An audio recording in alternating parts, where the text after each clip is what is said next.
Podcast தொடருது. நம்ம விஞ்ஞானிகள் என்ன நம்புறாங்க அப்படின்னா, வேற்று டைமென்ஷன்ல இருந்து அந்த ஆத்மாக்கள் நம்மள தொடர்பு கொள்ள முயற்சிக்குமா. அது ஒரு சின்ன அசைவா இருக்கலாம், காற்றா இருக்கலாம், இல்ல நம்ம புத்தகங்கள் கீழே அசைந்து யாரும் தொடாத வேளையில் பார்க்காத வேளையில் விழுகிறதா இருக்கலாம். ஏன் நம்ம கிறிஸ்டோபர் நோலனுடைய படத்தை நீங்க எல்லாரும் பார்த்திருக்கீங்க தானே? அது போலதான் எல்லாரும் நம்புறாங்க.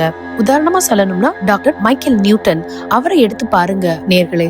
அவர் எழுதிய ஜேர்னி ஆஃப் தி சோல்ஸ் அந்த புத்தகத்துல ஏகப்பட்ட மனிதர்களுடைய ஹிப்னோதெரபி மூலியமா அவங்களுடைய ஆழ்நிலைக்கு போய் அவங்களுடைய பல பிறவிகளை அவரு பார்த்திருக்காரு. அதை இன்டர்வியூவும் பண்ணிருக்காரு. ரொம்ப சுவாரஸ்யமான புத்தகம்.